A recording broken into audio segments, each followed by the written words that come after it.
박근혜 대통령이 핵 안보 정상회의 참석을 위해 워싱턴으로 출국했습니다. 북핵 해법이 도출될지 관심을 모으고 있습니다. 이런 가운데 지난 29일 북한은 신형 방사포를 해상이 아닌 내륙을 향해서 발사했는데 그 의도를 두고 여러 가지 분석이 나옵니다. 한국국가전략연구원의 문성묵 통일전략센터장, 국립외교원 김한권 교수와 함께 자세히 분석해 보겠습니다. 어서 오세요. 네, 안녕하십니까? 안녕하세요. 네, 북한이 29일 신형 방사포로 추정되는 발사체를 내륙으로 발사했습니다. 양강도 김형권군 지역에 발사한 것으로 알려졌는데 어떤 의도로 분석하고 계십니까? 예, 지금 우리 국방 당국에서 분석하고 있듯이 북한은 그동안 핵실험 이후 특히 우리 대한민국과 국제사회의 대북 제재가 진행되는 과정 속에서 여러 차례 신형 방사포로 추정되는 단거리 이 발사체를 발사를 했고요. 네. 그 외에도 뭐 스커드라든지 또는 심지어는 노동미사일까지 발사하는 그런 도발들을 해왔는데 특히 그동안 북한은 우리 서울 뭐 해방작전이라든지 청와대 불바다 타격 이런 공언들을 쭉 해왔어요.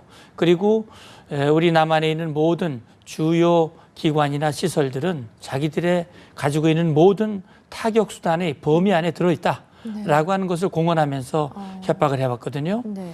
그런데 말씀하셨듯이 이 신형 방사포로 추정되는 이 발사체를 내륙을 향해서 북쪽을 향해서 북동쪽을 향해서 쐈단 말이죠. 이것은 아주 극히 이례적인 일이라고 볼 수 있는데 우리 쪽에서 그 날아간 그 사거리 약 한 200km로 추정이 되는데 그걸 남쪽 방향으로 돌렸더니 서울 수도권이 타겟이 되는 거예요. 그 대칭되는 지점을 말씀하시는 거죠? 그렇습니다. 예. 대칭되는 지점으로. 그래서 제가 볼 때는 이 내륙을 향해서 쐈다고 하는 것은 그만큼 자기들이 가지고 있는 신형 이 방사포의 명중률이 높다. 따라서 자기들이 마음만 먹으면 방향만 돌리면 이 수도권 특히 청와대를 타격권 내에 둘 수 있다고 하는 것을 과시하고 또 한편으로는 북한은 최근에 중국에 대해서도 불편한 속내를 내비치고 있기 때문에 북쪽을 향해서 쐈다고 하는 것은 혹시 중국을 향한 어떤 메시지도 담고 있지 않나 하는 그런 추정도 됩니다. 네, 그 지역 내륙에 떨어지지 않았겠습니까? 그곳에도 주민들이 살 텐데 자국 영토니까 이런 조치는 뭐 다 취해놨겠죠. 물론 그렇습니다. 이제 우리도 우리 자체 내부에서 여러 가지 그 무기, 장비의 그 사격 훈련들을 합니다. 우리 영토 내에서 하게 되죠. 거기에 대한 안전 조치를 충분히 취하죠. 제가 볼 때는 북한도 그런 조치를 취했으리라고 생각이 됩니다. 그리고 그 예를 들어서 탄두에 이런 상황이라든지 혹시 우발적으로 이루어질 수 있는 사고에 대비한 아마 그런 조치를 강구하고 내륙으로 쐈을 가능성이 많지 않을까 봅니다. 네, 교수님 잠깐 짚어주셨지만 그 양강도라는 지역이 북중 접경과 상당히 가까운 지역으로 알려져 있는데요. 역시나 중국에 대한 불만을 표출했을 가능성도 있다고 보십니까? 예, 앞에서 문 센터장님께서 잘 지적해 주셨듯이 아마도 복합적인 요인이 있을 것 같습니다. 말씀하신 대로 한국에 대한 언제든지 서울을 타격할 수 있다라는 그런 위협적인 모습도 있고요. 반대로 중국에 대해서 말씀하신 양강도의 김형권 군이라는 지역이 북중 국경 지역에서 약 60km밖에 떨어져 있지 않습니다. 그러다 보니 중국으로서도 아마 그 실험에 대해서 신형 방사포 발사에 관해서 긴장했을 겁니다. 중국에 이러한 메시지를 전달한다면은 아마 북한의 입장에서는 중국이 유엔 안보리 결의에 대해서 이번 2270호에 관해서 동의를 해준 것 그리고 그 내용을 실질적으로 이행을 하기 위한 조치들이 조금씩 나아가고 있다는 것에 대해서 북한의 불만을 간접적으로 표출한 것이 아닌가 그렇게 생각됩니다. 네. 중국의 그런 불만을 표출했지만 역시 중국 측에서도 또 반발할 수 있는 부분이 아닌가도 싶은데요. 예, 물론입니다. 신형 방사포가 지금 발사 실험을 하고 이런 단계에서 혹시라도 의도하지 않은 채로 중국 주민들이나 중국 국민들 또는 지역에 떨어질 경우에 중국으로서는 심각한 우려를 할 수밖에 없고요.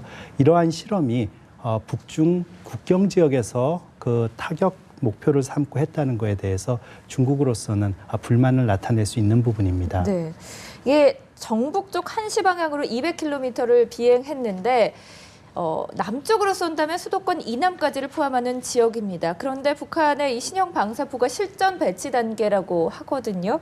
그 어느 장소에 언제쯤 배치가 되는 겁니까? 예, 지금으로서는 실전 배치가 어느 시기에 될는지 확증할 수는 없습니다만 지금 북한이 지속적으로 특히 작년 10월 북한이 이 당 창건 70주년이라고 하는 공식 행사를 치르면서 신형 방사포를 이 장비가 퍼레이드하는 네. 그 과정에서 그걸 과시를 했어요.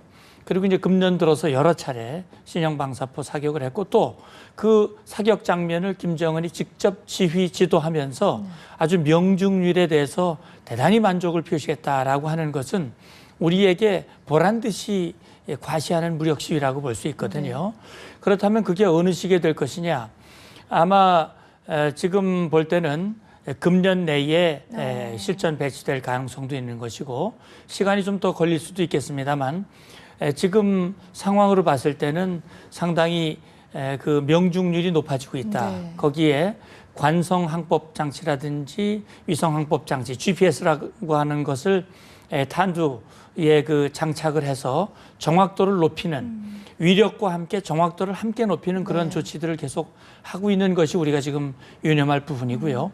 만약에 그것을 실전을 배치한다면 가능하면 아마 군사분계선 가까이에 배치해야 북한이 노리는 노림수, 다시 말하면 우리 수도권 전체를 커버할 뿐만 아니라 주한미군 기지가 있는 평택오산이라든지 또는 우리 계룡대 지휘부까지도 타격 범위에 넣을 수 있기 때문에 그런 배치 장소가 있겠지만 또 일면으로는 그런 사거리를 고려했을 때 우리 후방 지역이 아니라 뭐 청와대 정도까지만 타격을 하면서 자기들도 안전을 고려해서 우리 무기의 어떤 사격거리 범위를 넘는 그런 것들을 고려해서 나름대로 전술적인 지점을 아마 선정하지 않을까 생각을 합니다. 네, 그 근시일 내에 배치될 가능성이 높은데 정확도가 높아진 부분이 상당히 걱정입니다. 그 우리에게도 이걸 막을 수 있는 무기가 준비되어 있습니까?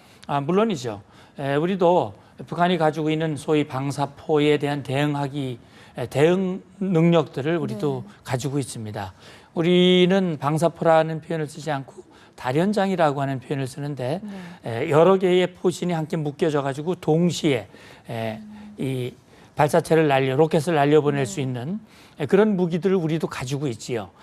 그리고 우리는 지상 무기뿐만 아니라 공중에서 타격할 수 있는 무기들도 가지고 있습니다. 우리 전투기에 장착을 해서 공대지 미사일로 북한의 그 장사정 포진치를 무력화시킬 수 있는 그런 무기들을 우리도 가지고 있기 때문에 다만 이제 우리 국방부도 조만간 이 북한의 신형 방사포를 직접 타격할 수 있는 맞춤형 타격이 가능한 그런 유도 무기를 개발하겠다라고 하는 내용을 제가 보도를 통해서 봤는데 아마 이것을 하루빨리 개발을 완료해서 북한의 이런 위협을 무력화시킬 수 있는 그런 대비 지금도 어느 정도 가지고 있지만 그런데 지금 화면으로 나간 게 천문은 사거리가 너무 짧다는 분석이 나오고요. 또 에이테킴스 같은 경우는 정확도가 좀 떨어진다는 지적이 있지 않습니까? 예, 물론 천무가 사거리가 이 신형 방사포에 비해서 짧기 때문에 상대적으로 우리가 위협이 될 수 있어요. 그러나 신형 방사포보다 사거리가 긴 우리 무기들도 꽤 많이 있습니다. 여기서 뭐 일일이 다 말씀드릴 수는 없습니다만 그런 무기들을 가지고 있기 때문에 우리가 북한의 위협에 일방적으로만 당하는 상황은 아니다. 그 말씀을 드리고 싶군요. 네, 교수님, 그 북한의 지금 상황에서 가장 큰 영향력을 끼칠 수 있는 나라는 바로 중국이 아닌가 싶습니다. 오는 5월에 북한에서 36년 만에 당 대회가 열리는데 이곳에 중국에서 뭐 인사를 파견할 가능성이 있다고 보십니까? 지금으로서는 예측하기에 조금 이른 면이 있습니다. 그렇지만 중국으로서도 충분히 검토하고 있을 겁니다. 즉 가장 핵심적인 것은 북한이 과연 핵 개발과 장거리 미사일 개발에서 어떤 의지를 가지고 또 어떤 정책의 변화가 나올 수 있느냐에 따를 것입니다. 중국의 입장에서 본다면 작년 10월에 유인산 그 정치국 상무위원이 최고 지도위원 7명 중에 1명이 방북함으로써 장거리 미사일 발사 시험을 유예시킬 수 있었다라는 네. 그런 의미를 부여했습니다. 하지만 우다웨이 한반도 사무특별대표가 지난 2월 2일 날에 방북했을 때는 북한의 위성 발사 실험을 막지 못했습니다. 즉 중국의 입장에서 본다면은 북한의 핵 개발, 장거리 미사일 개발 단계를 지켜보면서 의지를 잘 살펴서 과연 어떤 정도의 대표단을 꾸려서 보내는 것이 중국의 체면도 살릴 수 있고 또 북한의 핵 개발 의지를 막을 수 있을지에 관해서 깊이 논의할 것이고요. 가장 핵심적인 요인은 지금 비핵화와 평화협정 논의가 진행되고 네. 있는데요. 과연 이것이 어느 정도 북한이 진정성 있게 받아들이느냐가 중국으로서도 어느 정도의 대표단을 보낼지에 네. 관해서 생각할 수 있는 가장 중요한 요인이라고 생각됩니다. 네, 중국도 상황을 보면서 판단할 것이기 때문에 지금 바로 예단하기에는 좀 이른 감이 있군요. 예, 그렇습니다. 네, 그 센터장님, 그런데 북한은 당대회를 앞두고 핵 개발과 경제 건설을 함께 이루자는 병진 노선을 내세우고 있습니다. 그러면서 대남 대미 적개심까지 고취시키고 있는데요. 어떤 의도가 있다고 보십니까? 김정은으로서는 고민이 깊을 거예요. 이제 5월에 있을 7차 당대회를 앞두고 김정은으로서는 본인이 2012년에 북한 주민들에게 공약을 내걸었거든요. 네. 이제 내가 정권을 잡았기 때문에 이제는 다시는 북한 주민들이 허리띠를 졸라매는 일이 없도록 하겠다. 경제 발전을 확고하게 이루겠다라고 약속을 했고 조선노동당의 노선으로서 네. 경제핵 병진이라고 하는 그 노선을 설정을 하고 지금까지 해왔거든요. 그러니까 이번에 당대회를 앞두고 내세울 것이 없는 김정은으로서는 무모하게 핵실험을 하고 장거리 미사일 발사를 하고 그렇게 해서 그것을 무언가 북한 주민들에게 김정은의 특별한 업적으로 내세우려고 했는데 네. 계산이 그 셈법이 자기 원하는 대로 가지 않고 있어요. 오히려 국제사회에 예기치 못한 강력한 압박, 특히 중국이 찬성한 그런 초강수의 대북 제재가 이루어지고 있고요. 우리 대한민국도 역시 거기에 선도적으로 지금 하고 있기 때문에 김정은으로서는 우선 내부적으로 네. 김정은의 판단과 결정이 옳은 것이다. 따라서 이것이야말로 북한 주민들이 이 노선을 지켜나가야 된다라고 하는 것을 주민들에게 강조하고 그럼에도 불구하고 국제사회에서 북한에게 부당하고 네. 불법적인 압박을 행하고 있다. 따라서 모든 책임은 외부로 돌려서 적개심을 고취시키고 특히 국제사회를 향해선 미국과 대한민국과 국제사회에게 우리를 이렇게 압박 일변도로 해가지고는 우리의 노선은 결코 변하지 않는다. 우리는 거기에 굴하는 그런 북한이 아니다. 라고 하는 것을 보여줌으로써 국제사회의 압박의 예봉을 꺾고 뭔가 분열시키고자 하는 그런 의도를 함께 담고 있다라는 생각이 듭니다. 네. 국제사회의 맞불을 놓고 내부 결속 다지기 용이라고 판단을 해주셨는데 북한이 이렇게 위협 수위를 높이고 있는 가운데 박근혜 대통령이 북핵 문제를 해결하기 위해서 워싱턴으로 출국했습니다. 자, 그런데 북한이 기다렸다는 듯이 핵 안보 정상회의에 대한 비난을 퍼부었는데요. 함께 살펴보겠습니다. 민간단체 메아리를 통해서는 핵 안전을 논의하려면 한미 훈련부터 문제시해야 한다고 주장을 했습니다. 또 대남 선전용 매체인 우리민족끼리를 통해서는 핵 안보 회의는 평화로운 세계를 염원하는 여론에 대한 우롱이자 기만이라고 비난을 했고요. 그런가 하면 내각 기관지 민주조선을 통해서는 핵 안보 회의가 미국과 그 추종 세력들의 불순한 모의판이라고 맹비난을 했습니다. 네, 핵 안보 회의가 진행이 될 때마다 북한이 이전에도 이렇게 알레르기 반응을 보였었습니까? 예, 그렇죠.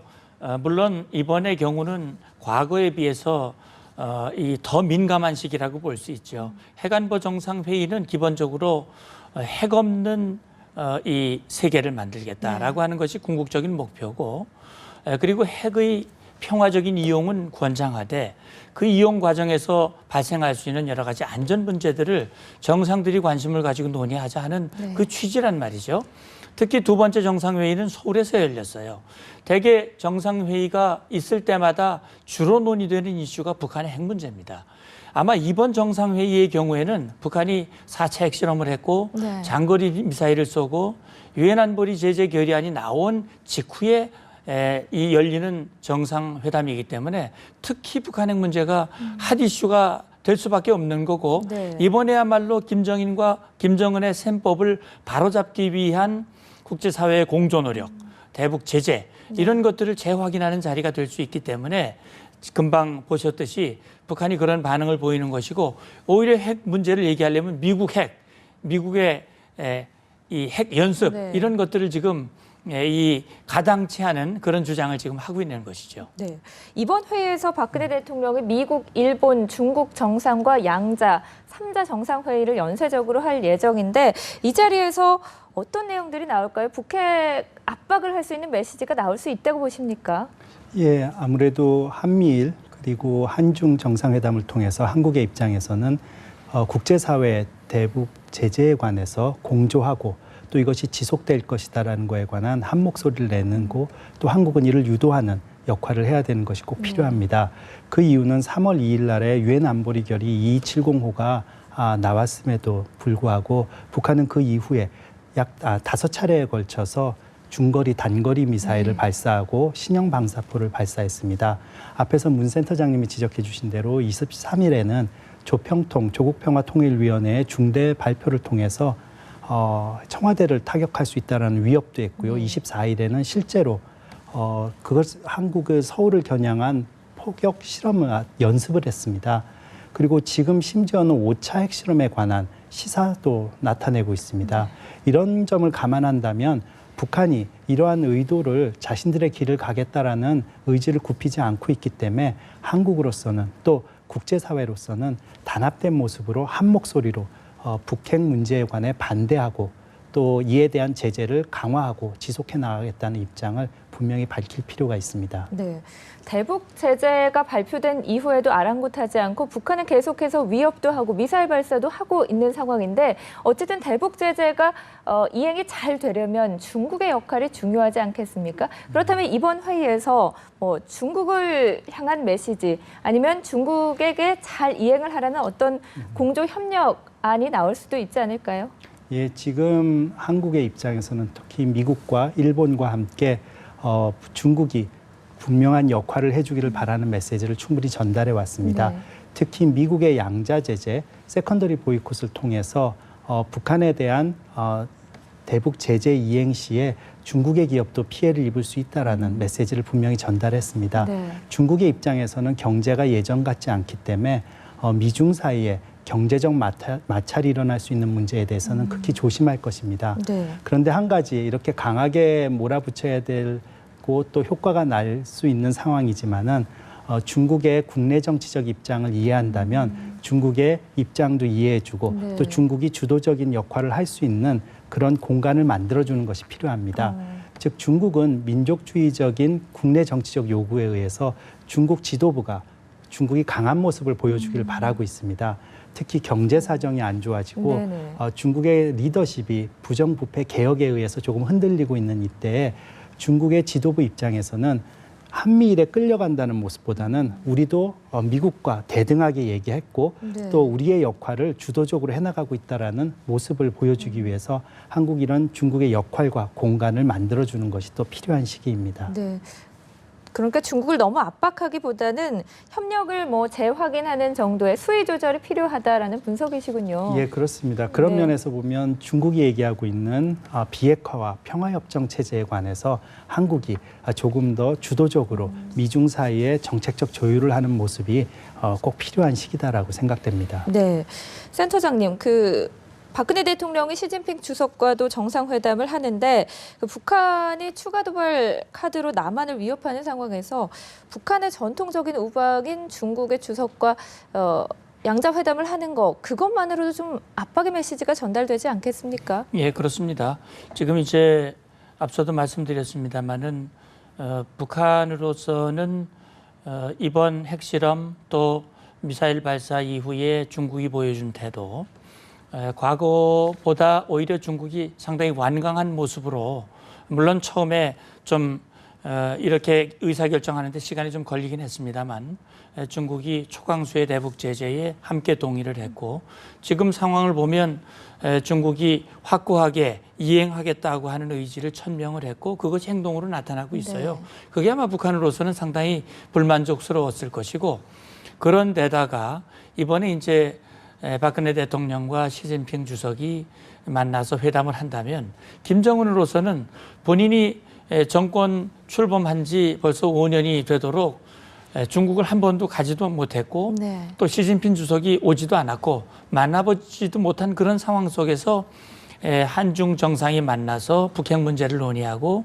특히 김정은의 셈법을 바꾸기 위해서 공조를 한다고 하는 자체는 그 만남 자체만으로도 김정은에게는 상당히 불쾌할 것이고 아마 부담이 될 거예요. 네. 제가 볼 땐 그렇습니다. 김정은이 이걸로 인해서 추가적인 도발을 한다든지 국제사회에 반발을 하고 내부적으로 주민들을 고통 속에 몰아넣는 그런 조치들은 결국은 김정은이 스스로 발등을 찌르는 것이기 때문에 네. 아마 이번에야말로 정말 생각을 바꿔서 국제사회의 요구에 순응하는 것이야말로 김정은이 정말 옳은 판단과 결정을 하는 것이 아닐까 생각을 합니다. 네.